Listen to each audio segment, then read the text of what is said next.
Oh, I'm sorry. Up until today, I've never heard of them before.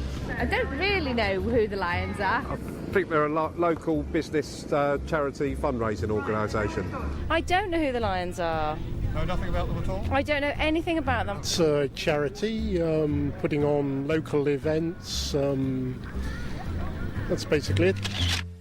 So, who are the Lions? Well, considering how much good they do, it's incredible to think most of us know very little about this extraordinary organisation. Most people, if they've even heard of them, know the Lions as the people who run the local firework display, and that's about it. The reality is, this organisation is so much more.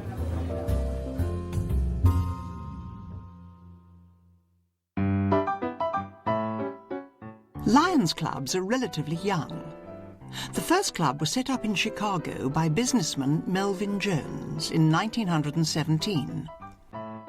Of course, there were business circles and associations before that, but they were always focused on serving members' businesses. When he started our organization back in the early 1900s, Melvin Jones realized there had to be more than just, if you scratch my back, I'll scratch your back. What if these men, Jones said, who are successful because of their drive, intelligence and ambition, were to put their talents to work improving their communities? And so the founding principle for Lions clubs across the globe was born. This combination of businessmen working together to improve their communities and the world at large proved popular, and clubs started to spring up all over the United States and beyond, with countries like Canada, China, Mexico and the Philippines setting up their own clubs. However, it wasn't until after the Second World War that Lions clubs reached our shores. During the war, Canadian servicemen posted to London were appalled by the conditions children of the Blitz were living in. Not only were their fathers fighting overseas and their mothers working in factories, but the children had to deal with poor food, few clothes, constant danger, and many of their homes being destroyed around them. Through the Lions clubs in Canada, the servicemen raised funds to help and were expecting the Lions clubs in England to distribute them.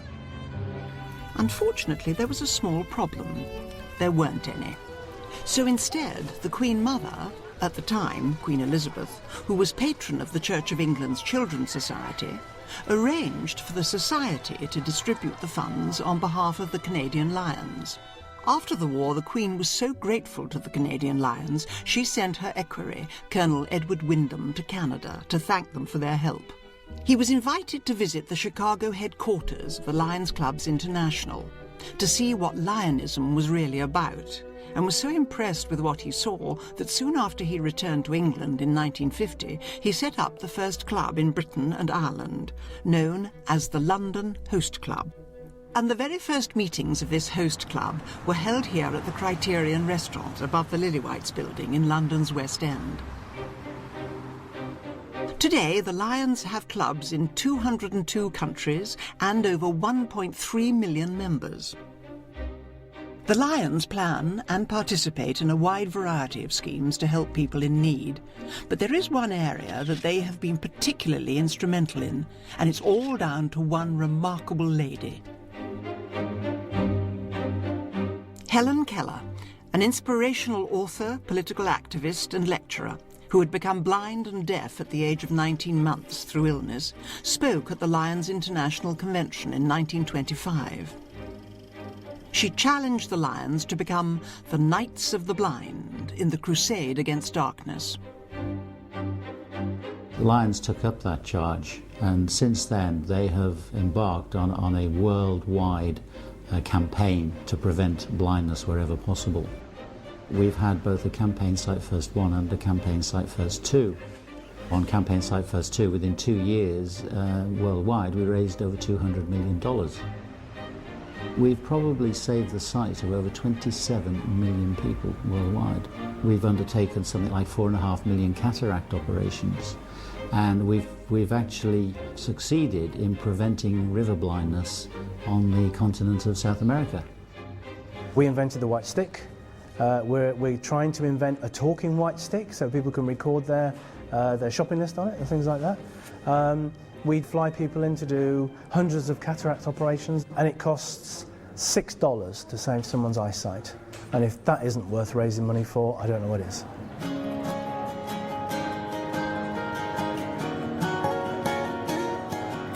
On a smaller scale, clubs are working to prevent blindness in their local communities by enabling people to have regular eye tests, preventing blindness through conditions such as diabetes and glaucoma.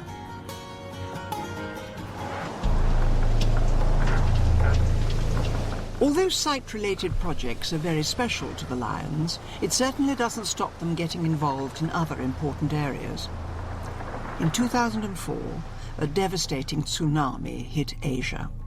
Many hundreds of thousands were killed and millions made homeless. The survivors desperately needed food, accommodation and medical support. The Lions groups from within the affected regions and across the globe rose to the challenge, and much needed aid was provided.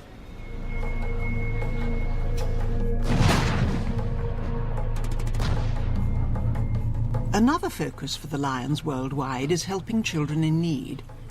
During the war between Bosnia and Herzegovina in the 1990s, cities were destroyed and many lives were lost. During the devastation, the hospital in Kosovo was bombed, killing many and leaving injured children with no medical facilities. The Lions of the British Isles and Ireland answered the cry for help.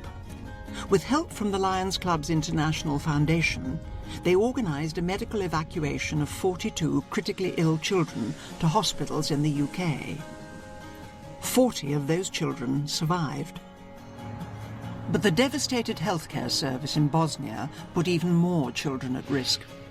Hospitals have been destroyed, paediatric units have been destroyed, and we have worked very closely with Child Advocacy International, who have been instrumental with our assistance in actually providing funding, both from the UK and through our international foundations, through LCIF, and actually providing hundreds of thousands in funds to actually rebuild and maintain and equip those wards in various hospitals.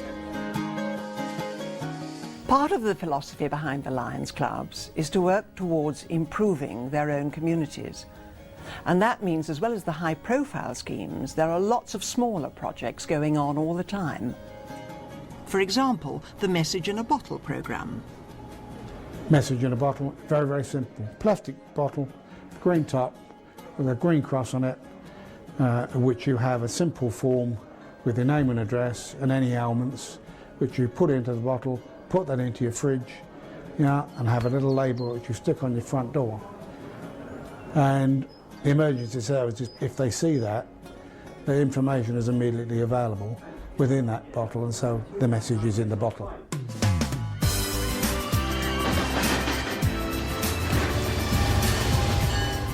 But projects aren't always about life and death. Sometimes they're about giving deserving individuals a well-earned rest. This is what we call April in Kettering.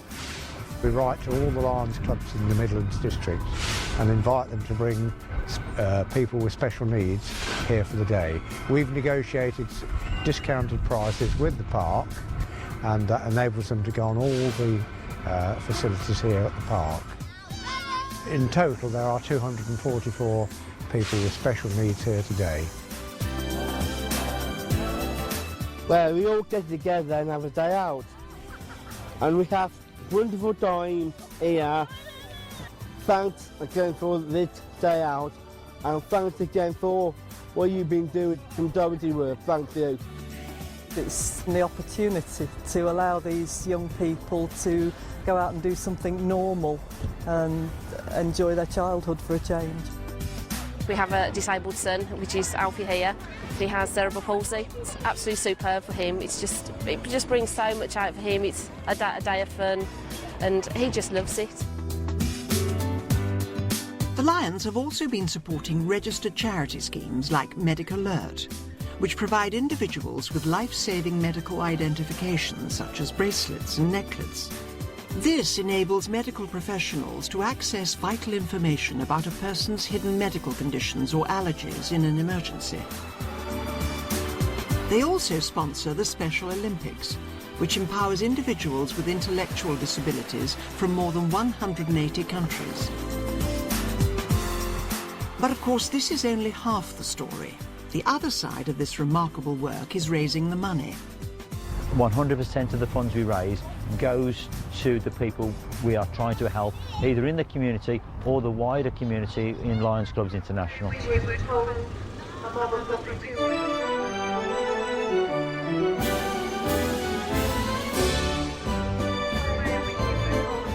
This event is the Guildford Lions Easter Show. The purpose of the show is to get money for charitable organisations within the area through people attending, and give them a good chance to have a good show as well. There's lots of entertainment, lots going on.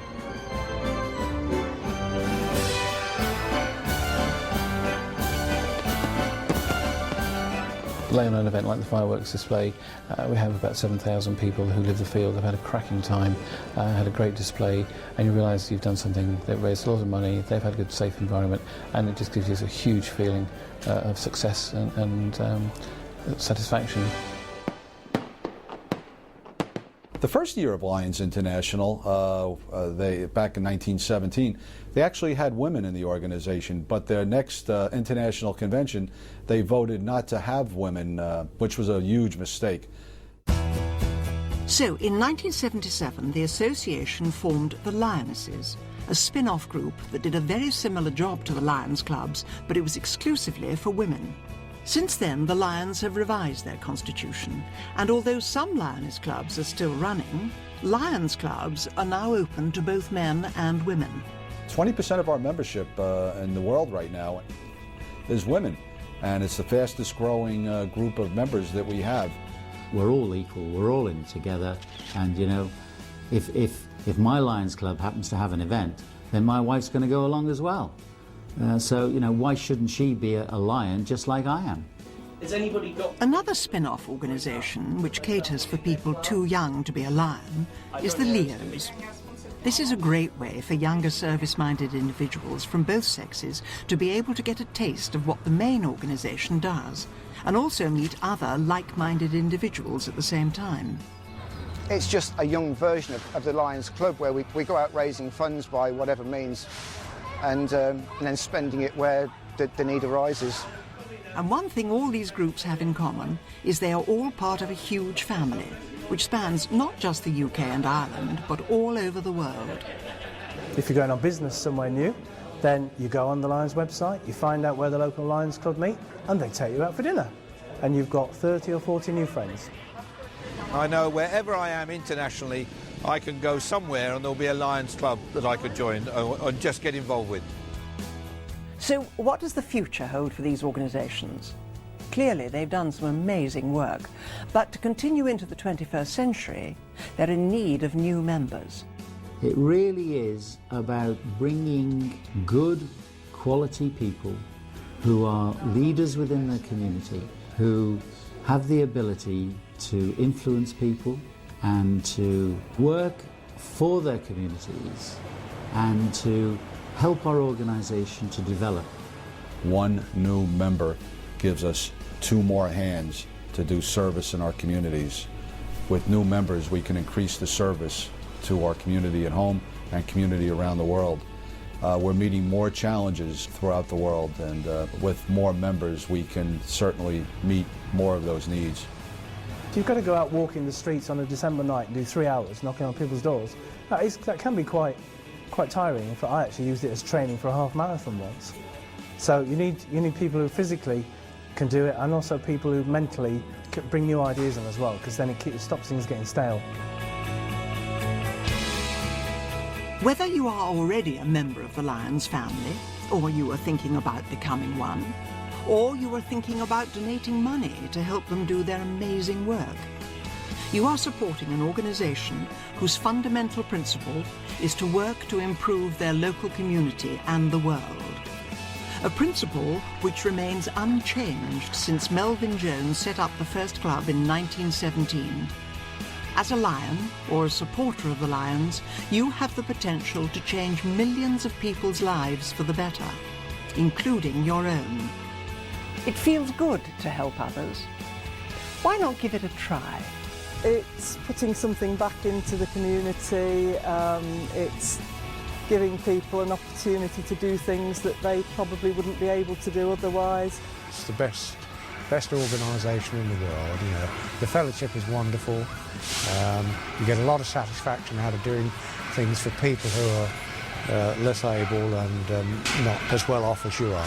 When somebody sees something on TV and they see a natural disaster, a man-made disaster, they sit back in their home and say, how unfortunate. Lions Club members are just a little bit different. They watch that on TV and they say, how unfortunate. Now, how can my Lions Club get involved? The biggest reward that you can get from helping other people is how good it makes you feel.